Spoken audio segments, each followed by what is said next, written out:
That is insane. Two separate what do you call news that is so polarizing to the point where a family is grieving. They basically, he Johnson stops his political campaign, and then you have someone who literally argues and with his daughter who's visiting from the UK relapses drinking alcohol. Now, you guys tell me, do you believe someone who is an alcoholic or was an alcoholic who has a potential of relapsing, is it a good idea to sell him a gun?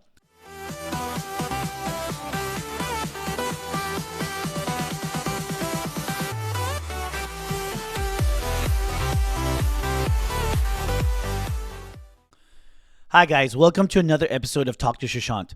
Before I begin this episode, I just want to give a heartfelt thank you to everybody that's been subscribing to this channel. We've reached 1,000 subs, and I want to say thank you to all of my friends and family. Thank you to everybody that's been liking the content. Thank you to everybody that's watching the content, most importantly. And thank you for helping revive this channel. We're surely but surely going to grow this channel to the point where I can use this platform to put out more factual news, talk about what's going on within the communities, what's going on in world politics, talking about sports, just talking about each and every topic out there. So that way, everybody within this community that has a niche, that has a interest in so many different topics, I can talk about it and I can share it. And more importantly, making people more aware of what's going on in the world. Because one of the things that I feel that can really benefit all of us is the fact that we can talk about each and everything. Whatever is happening in the world right now, be it sports, be it pop culture, be it news, be it world politics, be anything. It's very important for all of us to be well aware of what's going on from a local level all the way up to an international level, all up to a US level, a global level, right? So that's one of the things that I really want to say thank you to all of you. And for those that are watching this channel or this video for the first time, don't forget to hit that like, comment, and subscribe button. Definitely subscribe and hit that notification bell as well. It really, really means a lot to me. I feel like ever since I started this journey, it's practically growing. It's something that I'm really enjoying. I feel like this is a second calling for myself. I know it's not over. One of the things I realized is I thought I was a little bit like outdated to do certain things like this, but it's never too late to start something like this. Anybody can start this as long as you have the passion, as long as you have the ideas, as long as you have the energy and the willingness to put yourself out there. I think it's very, very much possible. And I really want to say thank you for everybody that's reviving this channel. The subscribers that subscribed before. I know I had took a long hiatus. This channel was supposed to be something completely different, but it's now turned into a place where I can come here, free my mind, talk to you guys, share my opinions, share my feelings, share my thoughts, and eventually grow together and create this platform for everybody, so they can hear my opinion.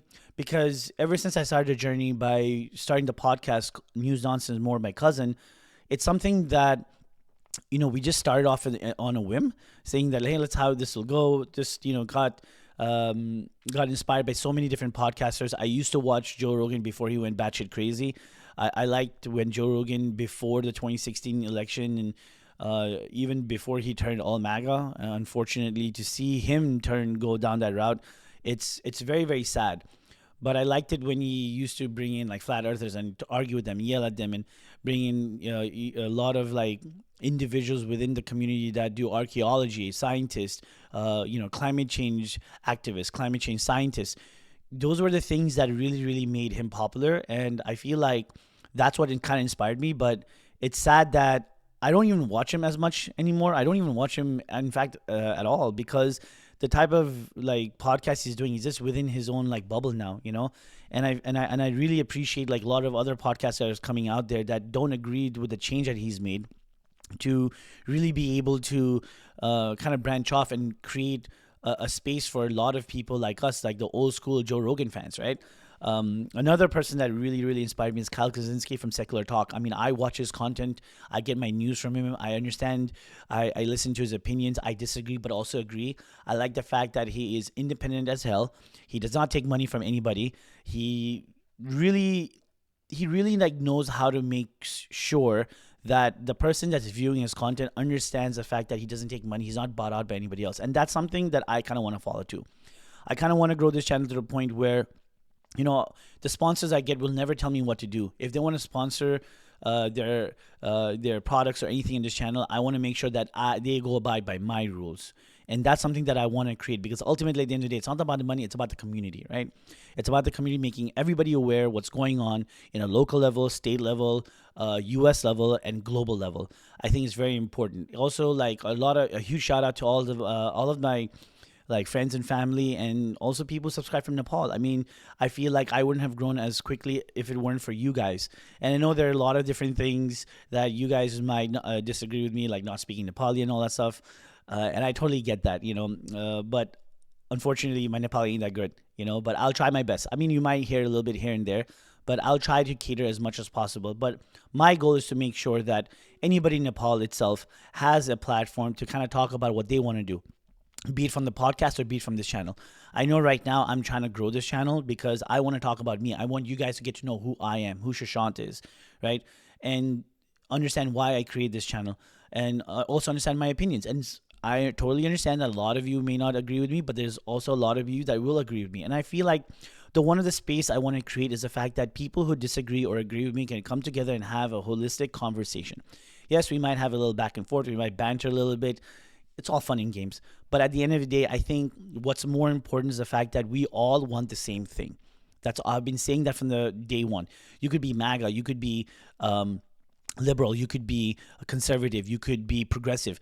I feel like at the end of the day, what we really want in life is affordability. What we really want is security, a better immigration system, a better like education system, better healthcare system, because there's so many things that America needs that other developed countries have that we do not have, just from the basic stuff of infrastructure, like bullet trains. Bullet trains have existed for so long. People go from like England to France in like 2-3 hours. I remember when I went to Amsterdam, I went to Paris in under 3 hours. I didn't have to fly there. I took a bullet train and it was very comfortable. And I can tell you one thing, it was very, very, very comfortable. Trust me, it was one hell of an experience. And being able to experience that, right, by going to a different country and seeing how they've progressed from an infrastructure standpoint only, it's great. I mean, like, I really wish there was infrastructure like that, bullet trains that would go from all the way from California to New York, giving people more choices, which would ultimately put costs down, but also create more jobs, right? That's pretty much like what I feel like we should be doing. And once again, I want to say thank you to everybody that's subscribed to the channel, that is watching the content, that's pushing my content out there. And I really hope to like make you guys proud eventually. If there's certain things that I do something wrong, call me out on it. I am very much about self-accountability. I'm not like other podcasts who will sit there and be like, no, I'm right, you guys are wrong, and just pander to that particular audience. If there's something wrong, I will admit there's wrong, as long as there's good facts and facts behind it. And also, opinions are opinions, right? No opinion is wrong at this point in time. We all believe what we believe, just like religion. We all follow what we want to follow. I'm not that religious. I'm more cultural than religious. I've already said that in one of my other like videos, but yeah, I want to pander to everybody. I want to like cater to everybody. I want to be able to have conversations with everybody. And that's kind of like what my goal is with this channel. And I want to really, really, again, from the bottom of my heart, thank you for 1,000 subscribers. Didn't think that was possible. But here we are. So now on to the next goal, pushing out more content, being more consistent, and putting content out there that a lot of you may like, a lot of you may not like, but at least will have an opportunity to have an open dialogue and have a conversation with me. So with that being said, I want to start today's episode. Today's episode is kind of like two news articles that were sent to me by my sister-in-law, Natalie. Give her a shout out. And, Natalie is from Minnesota, and I think this is very, very close to her. The first article that she sent me, and the second article is about making me aware of like what's going on, from a local level. And Natalie has she's very introverted, but she's very, very, she's very passionate about, doing the right things for the right people, or doing good by the people, regardless of whatever it is. And we have good conversation going back and forth. And she's introduced me to so many people. I mean, there's one story. I'll tell you at the end of it. It's a really great story. So hold on. So I want to get into the content first, the news article first, right? So one of the things that she shared with me was an article, right, from a daughter of Minnesota governor candidate fatally stabbed in St. Cloud, leading him to suspend his campaign. So let me go ahead and transition into this screen over here. So over here, you can see from it's NPR News. right? So over here, it was actually published back in February 9th, and she shared this with me. I know it's a couple of days old, actually 4 or 5 days old. Um, and it really shows what the condition of our political climate is in the United States of America. It is not good right now. I feel like there's a lot of the polarization of politics has gotten to a point where we're starting to see a lot of violence happening within politics. This is something that never really like I never really thought it would be as significant, because when I came to this country back in 2001 and I've been living here, um, political violence is something that I'm not used to, especially like when you're in the country. You usually hear about it outside of the country, right? In other third world countries or other countries that have a lot of instability. So let's get into it, right? A 22-year-old woman found fatally stabbed in St. Cloud on Saturday night was a daughter of a candidate for a Minnesota governor, right? The charges has been filed against suspected fatal stabbing of daughter of Minnesota governor candidate.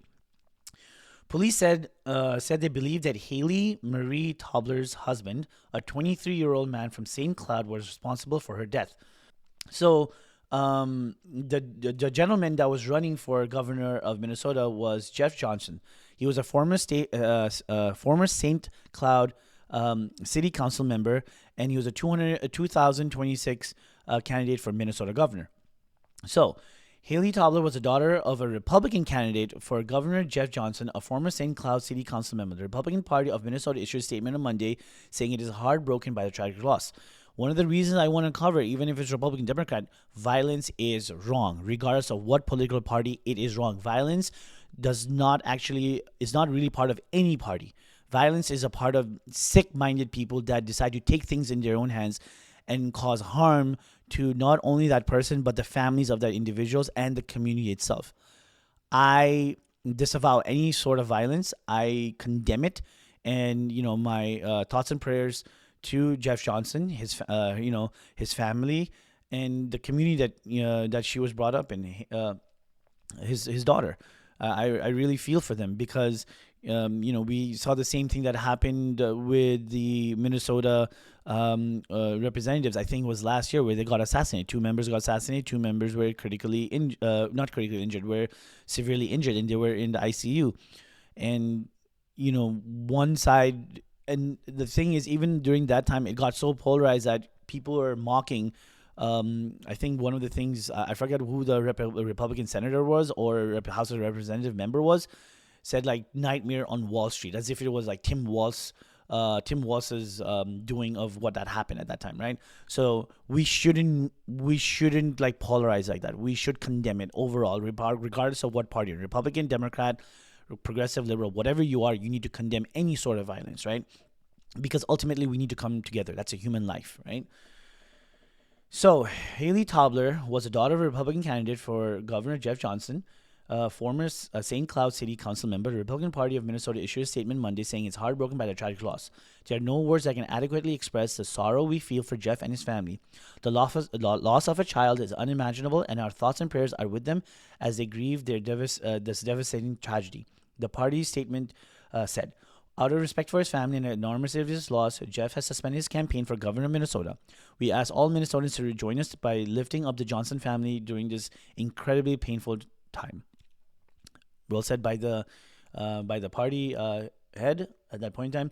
So according to St. Cloud police, officers responded to a report of a medical emergency at an apartment at 40th Avenue South at about 8:20 p.m. on Saturday. They found Haley Tobler dead from multiple stab wounds and her husband with life-threatening injuries. Both were inside the locked apartment. Now, we don't know what is the motive of this attack, but hopefully they've caught the suspect, which they've said, and hopefully it was not politically driven. Based on the investigation, it believes that the husband's injuries are self-inflicted and that he's the person responsible for Haley's injuries and death. So it seems like they're suspecting the husband, and the investigation shows that he's probably the culprit because I guess, when you have the police going there and investigating, they're pretty good at knowing what a self-inflicted stab wound or a stab wound inflicted by somebody else is, the difference. As of Sunday night, he was reported in stable condition at St. Cloud Hospital, where he's in custody of St. Cloud police officers. NPR News is not naming him until charges are filed. So it's not quite evident yet, but he is under. Obviously, it's always the husband. They always suspect the husband first. But again, not guilty until proven guilty. The Minnesota Bureau of Criminal Apprehension is assessing local authorities with the investigation.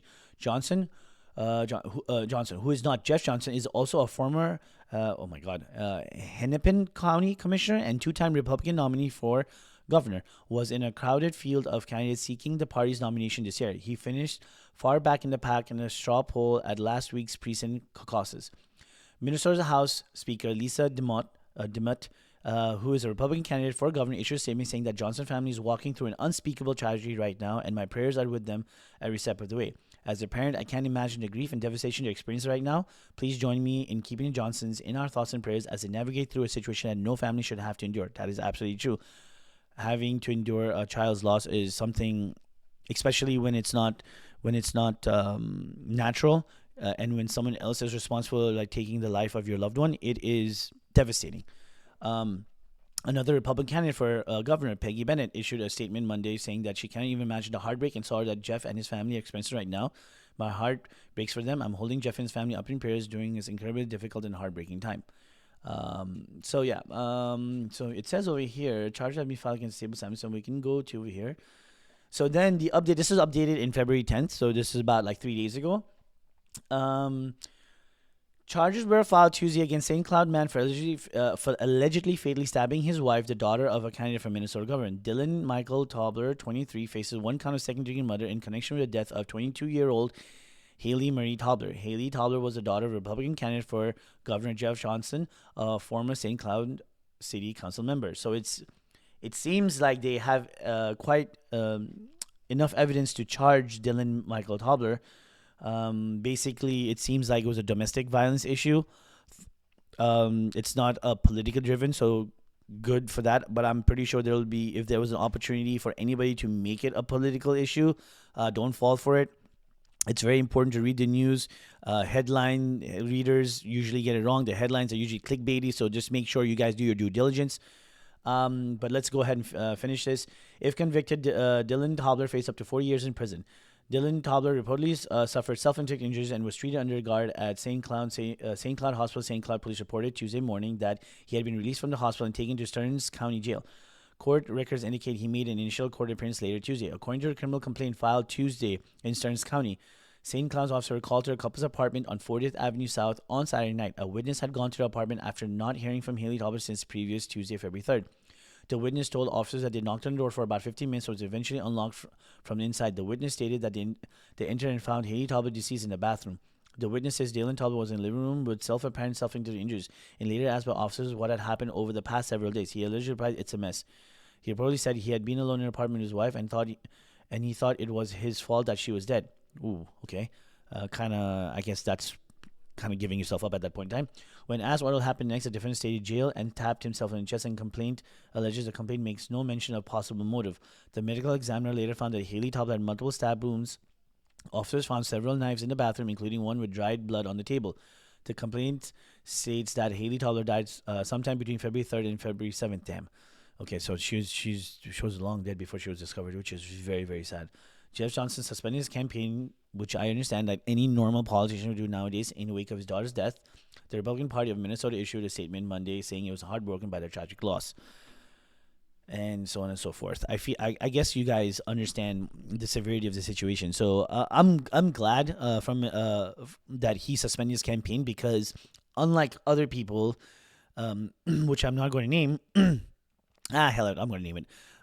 Erica Kirk, Charlie Kirk, like, it seems like she's just like going out there. It's one of the craziest things. A lot of people, even the MAGA side, are like questioning her process of mourning. I mean, a normal person, when you have a death in the family, would suspend everything that they're doing and kind of stay out of the limelight and for more privacy, because it's very hard to utilize a situation like this and make it political or polarized or use your advantage. I think it's very disgusting, personally, but to each their own. But ultimately, we can see that domestic violence cases are very bad. It's like, you guys need to talk it out. You guys need to, like, I think there was like therapy. If any couples are going through something similar, talk it out, man. Talk it out. Go to therapy, or just do the right thing. Just separate. I mean, and do it amicably to the point where like there is no harm that happens to each other, male or female, at this point in time. I mean, it's very sad that that happened. It's a crazy world we live in.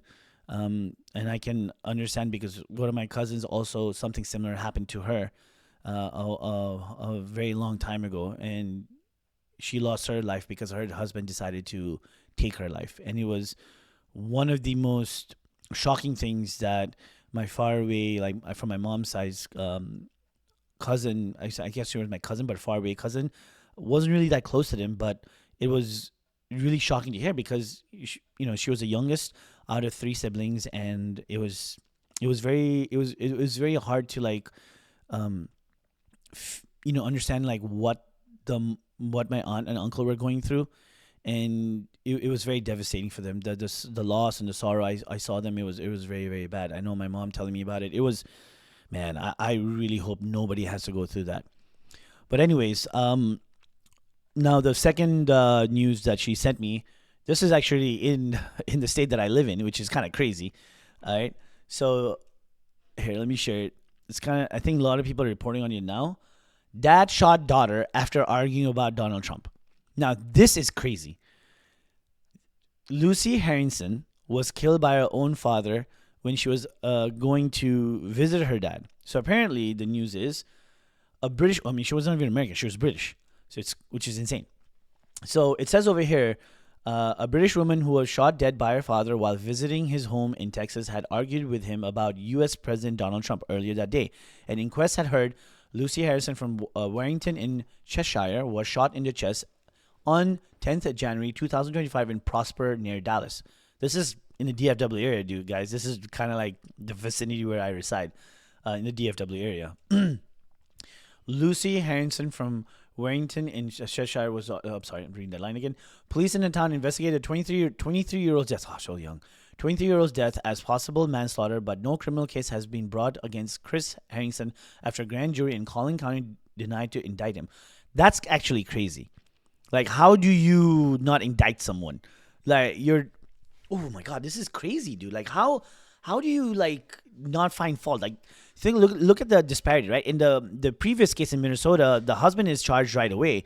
But in Texas, when there's an argument about politics and Donald Trump, there's no indictment. Like, what's going on? I don't know. The differences between where we live, I guess. So, over here it says an inquest into Lucy Harrison has opened earlier as Cheshire's coroner's court, where her boyfriend Sam Litter described the big argument about Trump was preparing to be inaugurated for his second term of office. Littler, who had traveled to the U.S. with Lucy Harrison for the holidays, said she would often become upset with her father when he spoke about owning a gun. The inquest also heard how Chris Harrison, who moved to the United States when his daughter was a child, had previously been to rehab for alcohol addiction. Again, not an excuse. You're an alcoholic, you should not own a gun. That is literally why we need better gun laws, especially if you're a raging alcoholic or if you're under like mental medication. I don't think we would want them to own guns because they can go out and do anything, like all the school shootings that happen in this country, which it's like normal now. So Chris Harrison, who did not attend the inquest, admitted in a statement sent to the court that he had relapsed on the day of the shooting and he had drunk about 500 milliliters of white wine. Litter said on the morning of 10th January, his partner had asked her father during the Trump row, "How would you feel if I was a girl in this situation that had been sexually assaulted?" Chris Harrison had replied that he had two daughters who lived with him, so it would not upset him that much. That is insane, dude. That just goes to show that he didn't even care about her that much. Like, if something happened to her, he just wouldn't care. He's like, I have two other daughters. How can you, like, mentally think like this? Not only is this guy relapsed and was an alcoholic, he basically has... I mean, no normal person thinks that way. No father, mother would think that way, no matter how much, how disappointed you might be with your kid just because they don't agree with you, right? You still love them at the end of the day. This is insane, right? So after he said that, Litter said Lucy became quite upset and ran upstairs. He told the court later that day, about half an hour before they were due to leave to the airport, Lucy had been in the kitchen when her father took her by the hand and led her to the ground floor bedroom. Litter said he had heard a loud bang about 15 seconds later, and Chris Harrison screamed for his wife, Heather. Littler said, I remember running to the room and Lucy was lying on the floor near the entrance to the bathroom and Chris was just screaming, just, just sort of nonsense. The statement from Chris Harrison said he and his daughter had been watching a news item on gun crime when he told her he had a gun and asked her if she wanted to see it. They went into the bedroom so he could show her a Glock 9mm semi-automatic handgun which kept inside the bedside cabinet. Harrison said he had bought a gun a couple of years before because he wanted a sense of security for his family. I don't know why. Ended up, unaliving his own daughter when he wanted sense of security for his family. Isn't that fucking crazy? He denied ever discussing it with his daughter before. He said, as I lifted the gun to shore, I suddenly heard a loud bang. I didn't understand what had happened. Lucy immediately fell. Harrison said he could not recall whether his finger was on the trigger. He acknowledged he had issues with alcohol in the past and said he briefly lapsed on the day of his daughter's death because he was emotional about her leaving. Kind of like an excuse, right? The inquest heard police officer Luciana Escalera, whose evidence was read, notified the smell of alcohol in Harrison's breath when he was called to the house after the shooting. CCTV footage showed that he had bought two 500 milliliters cartons of Chardonnay from a 7-Eleven store shortly before, 13 CST, that's 1 p.m. That day. Force of life. Anna Sam representing Chris Hansen made an application to state that hearing the coroner Jacqueline Devonish to rescue herself from a case, saying a fair-minded observer may conclude there was a real possibility she was biased, so that person take herself out of it. She said the inquest had been conducted in a manner more akin to a criminal investigation than a fact-finding inquiry. Louis Norris, representing Lucy Harrison's mother, Jane Coates, said the application was an ambush by Miss Harrison's legal team. She said Chris Harrison was the person in the room who shot Miss Harrison and the only person in the room when it happened. Devonish refused the application to recuse herself. In a statement issued by his solicitor, Chris Harrison said he fully accepted the consequences of his actions. So at least he's saying that, he's at fault. There isn't a day I don't feel the weight of that loss, a weight I carry for the rest of my life, he said. Quotes that her daughter, who worked as a buyer for a fashion brand, Boohoo, was a real force of life. She said she cared, she was passionate about things, she loved to have debates about things that meant a lot to her. The inquest adjourned until Wednesday when the coroner is expected to deliver her conclusions. So, guys, that is insane. Two separate news that is so polarizing to the point where a family is grieving. They basically, Johnson stops his political campaign, and then you have someone who literally argues and with his daughter who's visiting from the UK relapses drinking alcohol. Now, you guys tell me, do you believe someone who is an alcoholic or was an alcoholic who has a potential of relapsing, is it a good idea to sell him a gun? I don't think so. I believe in the Second Amendment. I think the right to bear arms should be there, but it needs to be done more responsibly. I think there needs to be more to do to make sure people that own guns are responsible people. A lot of other developed countries have very, very strict laws. I feel like if you own a gun, own a gun. There's no problem with that. But don't open a gun to brandish it out there to intimidate people. Owning a gun is more like a hobby. You want to go out hunting. You want to go out shooting at the gun range. I've gone to the gun range. It's hella fun. Your adrenaline kicks in. Trust me, it is fun. But would I own a gun? No, because I don't think I'm that trained, and I don't think I'm that capable of like doing something with that gun. You know what I mean? I'd rather just go to a gun store or a gun range and use the guns there and just have fun with it. The only time I've even thought about finding a gun was in Call of Duty, guys. That's where I have fun, and that's where it is. But yeah, it's very, very sad stories overall, just to see what's happening in our country in this local level. And I want to give a shout out to Natalie for sharing those two stories with me. I feel like these are type of stories I want to put out there and make sure that you guys have an opportunity to listen and know what's going on, and kind of not stay within a bubble and just belong to a certain ideology and thought process. We need to be more open about it, right? And I think that is what's really going to help us as a community overall. How can we come together and come up with better rules and regulation, better thought processes that can really help us grow as a community and keep our community safe, right? That's the thing. And the story that I was about to tell you that Natalie told me was one of her friends, man. I don't recall the name of the town, but I remember I was making momos in my house one day. So I invited my cousins over, and she's like, "Oh, can my friends come?" And she comes in, friend from work, and her friend from work had told me that she was a part of this town where the whole town was kind of very religious. Like the pastor pretty much controlled everything, told people to go out there, have as many kids as possible. And one of the things that really, really struck me was the fact that that pastor was telling a lot of the church members, church going members in that town, saying that the Democrats planted dinosaur bones to make us believe, or make them believe, that Jesus Christ wasn't real. Those are the type of stories that I heard from her. And she said that she was a part of that town and she believed that until the age of 18. And the only way she got out of it was because she personally, individually decided to go out and, seek an education for herself. And when she attended university and college, she's like, oh my God, mind blown, right? World history, like things that she never even thought of until the age of 18, she kind of learned. And then when she went back to her town, I believe she said like not many people want to talk to her. So now she's kind of like all on her own, and which is really, really sad because the community she grew up in is not doesn't want her to be part of their community anymore. So very sad. Yeah, man. I think like community it's a thing that we all need, and the only way a community can get better is if we all individually get better as well. So once again, I want to say thank you very much for watching today's episode. Don't forget to like, comment, and subscribe. And once again, thank you very much for helping me reach 1,000 subscribers. With that being said, peace out.